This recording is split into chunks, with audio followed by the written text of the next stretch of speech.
চলে এলাম আপনাদের মাঝে আরও একটা নতুন রেসিপি নিয়ে। আসসালামু আলাইকুম, welcome back to my channel. সবাই কেমন আছেন? আশা করছি সবাই ভালো আছেন, সুস্থ আছেন। আলহামদুলিল্লাহ, আপনাদের দোয়ায় আমরাও ভালো আছি। তো আমি আরও একটা নতুন রেসিপি নিয়ে আপনাদের মাঝে চলে আসলাম। আমার আজকের রেসিপি হচ্ছে চিকেন চিজ বান। কম খরচে এভাবে আপনারা চিকেন চিজ বানটা বানিয়ে নিতে পারবেন। কত সুন্দর হয়েছে দেখেন। বানগুলো আমি কিন্তু আটা দিয়ে এই বানগুলা বানিয়েছি। আমি চিজ দিয়েছি, আমার ঘরে ছিল, আপনারা চাইলে নাও দিতে পারেন। তো অনুরোধ রইল, ভিডিওটি না টেনে পুরোটাই দেখার চেষ্টা করবেন, ফুল ওয়াচ দিবেন। যে যেখান থেকে আমার ভিডিওটি দেখছেন একটা লাইক দিয়ে ভিডিওটি দেখা শুরু করবেন। এখানে আমি 1 কাপ লিকুইড কুসুম গরম দুধ নিয়েছি, তার মধ্যে দিয়ে দিলাম 2 টেবিল চামচ চিনি, দিয়ে দিচ্ছি এখন 2 চা চামচ ইস্ট, দিয়ে একটু চামচ দিয়ে নাড়াচাড়া করে এক সাইডে ঢাকা দিয়ে রেখে দিব। আমি ইস্টটা অ্যাক্টিভ হওয়ার জন্য 10 মিনিটের মতো রাখতে হবে। আমি 10 মিনিটের জন্য রেখে দিলাম ঢাকা দিয়ে। এদিকে একটা বাটি নিয়ে নিলাম, একটু বড় সাইজের একটা বাটি নিয়ে নিলাম, তার মধ্যে একটা চালনা দিয়ে এখানে 2 কাপ আটা দিয়ে দিচ্ছি।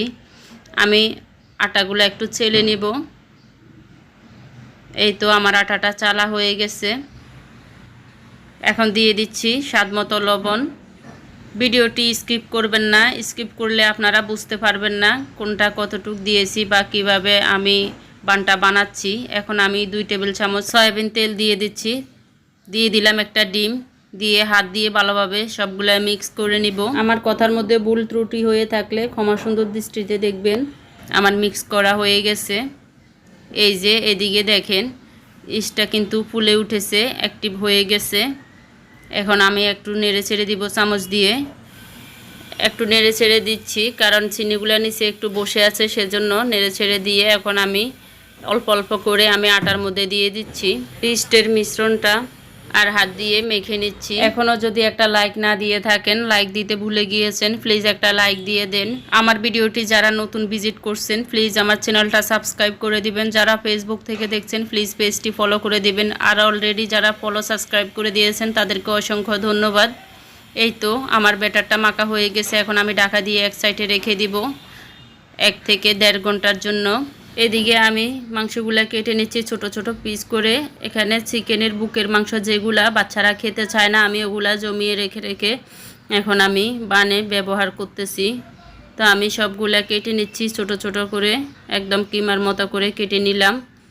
চুলায় একটা পাইপ্যান বসিয়ে তার মধ্যে দিয়ে দিলাম সয়াবিন তেল, দিয়ে দিলাম পেঁয়াজ, আমি কিউব করে কেটে নিয়েছি পেঁয়াজগুলা। এখন দিয়ে দিলাম লবণ, একটু লবণ দিয়েছি যাতে পেঁয়াজগুলা সফট হয়ে আসে।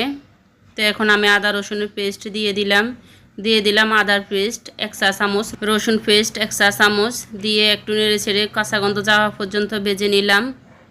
এখন দিয়ে দিচ্ছি জিরা গুঁড়ো 1/2 চা চামচ, গোলমরিচ গুঁড়ো 1/2 চা চামচ, সবগুলা দিয়ে একটু নেড়ে ছেড়ে ভেজে নিলাম। এখন আমি কাঁচামরিচ দিয়ে দিলাম, এখানে আমি 3টা কাঁচামরিচ কুচি করে নিয়েছি, সেগুলা দিয়ে দিলাম। এখন আমি চিকেনটা দিয়ে দিলাম। চিকেন কিমাটা দিয়ে এভাবে আমি খুন্তির সাহায্যে ভালোভাবে এগুলা নেড়ে ছেড়ে দিব, নয়তো দলা পেকে যাবে। এ পর্যায়ে কিন্তু চুলার আঁচ মিডিয়ামে রাখতে হবে,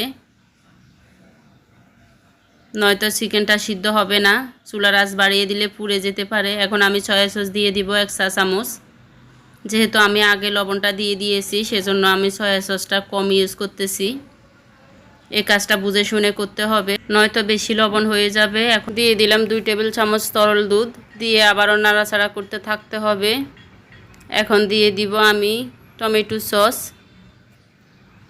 1 টেবিল চামচের মতো টমেটো সস দিলাম, দিয়ে আবারও নেড়ে ছেড়ে মিক্স করে নিব। এদিকে আমার চিকেন কিমাটা রান্না হয়ে গেছে। এখন আমি এগুলা উঠিয়ে নিব। একটা বাটির মধ্যে আমি চিকেন কিমাটা উঠিয়ে নিব। এখন দেখব বানের জন্য যে আটাটা করে রেখেছি এটার কি অবস্থা। দেখেন ফুলে কিন্তু ডাবল হয়ে গেছে। আমি 1.5 ঘন্টার মতো রেখেছি এই আটাটা। এখন হাত দিয়ে চেপে চেপে বাতাসটা বের করে নিব। আর এটা আমি 8 থেকে 10 মিনিটের মতো হাত দিয়ে মুথে নিয়েছি। মুথে নেওয়ার পরে এই যে আমার 4টা চিকেন বান হবে, বড় বড় সাইজের 4টা চিকেন বান আমি বানিয়ে নিয়েছি। এখন এইভাবে গোল করে হাত দিয়ে একটু চেপে চেপে মাঝখানটা একটু গর্ত করে তো আমি এখন চিকেনটা দিয়ে দিলাম। চিকেন কিমাটা দিয়ে উপরে কিছু চিজ দিয়ে দিলাম। হাত দিয়ে এভাবে চারপাশ থেকে আটা নিয়ে মুখটা বন্ধ করে দিতে হবে। এভাবে ঘুরিয়ে ঘুরিয়ে দুই হাতের সাহায্যে আমি একটা বান বানিয়ে নিলাম। তো একটা প্লেটের মধ্যে আমি কিছু আটা দিয়ে বানগুলা রাখতেছি, নয়তো প্লেটের মধ্যে লেগে যাবে। এখন আমি আপনাদের বোঝার সুবিধার্থে আরও একটা বানিয়ে দেখাচ্ছি। আরও একটা বানের আটা নিয়ে হাত দিয়ে একটু চ্যাপটা করে ভিতরে চিকেন কিমা দিয়ে আর চিজ দিয়ে এভাবে চারদিক থেকে মুখটা বন্ধ করে দিতে হবে। ঘুরিয়ে ঘুরিয়ে আমি আরও একটা বানিয়ে নিলাম। এই যে আমার 4টা বান বানানো হয়ে গেছে। এখন বানগুলা ভাজার জন্য চুলায় একটা প্যান বসিয়ে দিলাম। তার মধ্যে দিয়ে দিলাম পর্যাপ্ত পরিমাণ তেল। তেলগুলা একটু গরম হয়ে আসলে তো আমি 2টা করে বান দিয়ে ভেজে নিব। তেলগুলা কিন্তু বেশি গরম করা যাবে না, আবার একদম ঠান্ডা রাখা অবস্থায়ও বানগুলা দেয়া যাবে না, তাহলে কিন্তু ভাজা সুন্দর হবে না। এখন একদম মিডিয়াম লো আছে বানগুলা ভেজে নিতে হবে।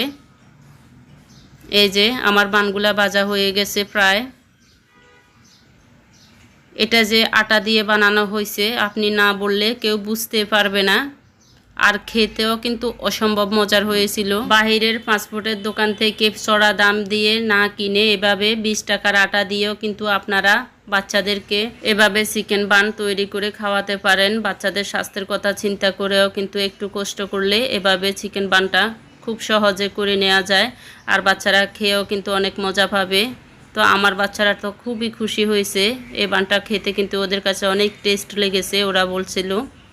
এই যে দেখেন, এটা কিন্তু বোঝাই যাচ্ছে না যে আপনি আটা দিয়ে করছেন। তো আমার চিকেন চিজ বানের রেসিপিটা কেমন হয়েছে কমেন্ট করে জানাবেন। আর এতক্ষণ পর্যন্ত যারা যারা আমার সাথে আছেন তাদেরকে অসংখ্য ধন্যবাদ। সবাই ভালো থাকবেন, সুস্থ থাকবেন। আবার নতুন কোনো রেসিপি নিয়ে আপনাদের মাঝে চলে আসবো। সেই পর্যন্ত সবাই ভালো থাকবেন, সুস্থ থাকবেন। আল্লাহ হাফেজ, আসসালামু আলাইকুম।